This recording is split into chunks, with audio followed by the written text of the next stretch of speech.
നാടകങ്ങൾ ലോകത്താകമാനം സാമൂഹ്യ മാറ്റങ്ങൾക്ക് വഴിയൊരുക്കിയതായി മുൻ മന്ത്രി ജി സുധാകരൻ. കരുനാഗപ്പള്ളി നാടകശാല സംഘടിപ്പിച്ച സാംസ്കാരിക സമ്മേളനം ഉദ്ഘാടനം ചെയ്യുകയായിരുന്നു അദ്ദേഹം. മാനവികതയെ ഇല്ലാതാക്കുന്ന ഒരു പ്രത്യയശാസ്ത്രത്തോടും യോജിക്കാൻ കഴിയില്ല. സാമൂഹ്യനീതി സംരക്ഷിക്കപ്പെടണം. ഭരണഘടനയെ സംരക്ഷിച്ചുകൊണ്ടാകണം ഭരണാധികാരികൾ ഭരിക്കേണ്ടതെന്നും അദ്ദേഹം പറഞ്ഞു. നാടകങ്ങൾ ലോകത്താകമാനം വലിയ സാമൂഹ്യ മാറ്റത്തിന് വഴിയൊരുക്കിയ കലാസൃഷ്ടിയാണെന്ന് മുൻ മന്ത്രി ജി സുധാകരൻ പറഞ്ഞു. കരുനാഗപ്പള്ളി നാടകശാലയുടെ പ്രതിമാസ പരിപാടിയോടനുബന്ധിച്ച് നടന്ന സാംസ്കാരിക സമ്മേളനം ഉദ്ഘാടനം ചെയ്ത് സംസാരിക്കുകയായിരുന്നു അദ്ദേഹം. നിങ്ങൾ എന്നെ കമ്മ്യൂണിസ്റ്റാക്കിയെന്ന ഒറ്റ നാടകം കേരളത്തിൽ കമ്മ്യൂണിസ്റ്റ് പ്രസ്ഥാനത്തിന്റെ വളർച്ചയിൽ വലിയ പങ്കുവഹിച്ചു. മനുഷ്യ സമൂഹത്തിന്റെ വളർച്ചയിൽ 16 മുതൽ 20 വരെയുള്ള നൂറ്റാണ്ടുകൾ സംഭാവന ചെയ്ത സാഹിത്യരൂപങ്ങൾ 21ാം നൂറ്റാണ്ടിന് സംഭാവന ചെയ്യാൻ കഴിഞ്ഞിട്ടില്ലെന്നും മന്ത്രി കൂട്ടിച്ചേർത്തു. നാടകത്തിലൂടെ ജീവൻ ഒഴിഞ്ഞു വെച്ച കുറച്ചധികം പേര് ആലപ്പുഴ ഞങ്ങൾ ആര്യാട് ഭാഗത്തുണ്ട്. നാടക സൗന്ദര്യത്തെ ഉണ്ടാക്കിടക്കും പല പരിപാടികളിലും ചർച്ചകളും നടത്താനും ഞാനും ചിലപ്പോൾ പോയില്ല. പക്ഷെ ആര്യാട് ഭാഗത്തോട് അധികം നാടകങ്ങൾ എഴുതിയിട്ടില്ല. പക്ഷെ എഴുതിയിട്ടുണ്ടാകും, പക്ഷെ അധികമില്ല. പക്ഷെ അദ്ദേഹം നിലയൊക്കെ 3-4 പേരുടെ നാടകങ്ങൾ എഴുതി അത് അഭിനയിക്കുകയും ചെയ്യുന്നു. നാടകം സമൂഹത്തിൽ വലിയ മാറ്റങ്ങളാണ് ഉണ്ടാക്കി, വിപ്ലവങ്ങൾ തന്നെ ഉണ്ടാക്കി.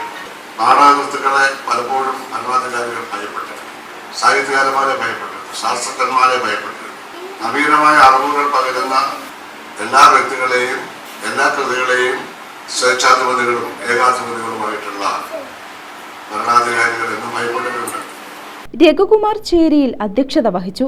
കവിയായ ശ്രീ ജി സുധാകരൻ ഇവിടെ എത്തി. അതാണ് നമ്മുടെ ഇന്നത്തെ നാടകശാലയെ സംബന്ധിച്ചിടത്തോളം അഭിമാനിക്കത്തക്ക ഒരു കാര്യം. അദ്ദേഹത്തിന് കൃത്യം 4 മണിക്ക് തന്നെ പോകണം. 5:30 ആലപ്പുഴയിൽ ഒരു പരിപാടിയുണ്ട്.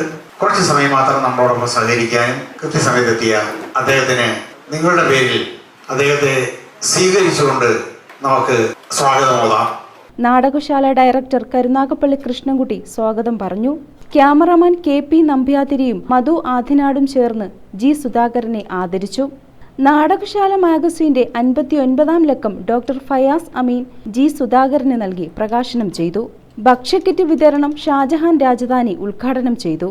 അബ്ബ മോഹൻ, ഡി മുരളീധരൻ, വിജയമ്മ ലാലി, ജയചന്ദ്രൻ തൊടിയൂർ, പൊണാൽ Nandakumar, Shanavas Kambikkeedil, professor Arun Kolasseril, Latheef Mamood, KP Leelakrishnan, Jiji Vijayan, Sindhu Surendran, Seena Ravi, doctor Sushama Thoppil, Rathnamma ബ്രാഹ്മ മുഹൂർത്തം എന്നിവർ പങ്കെടുത്തു. News bureau, Karunagappally.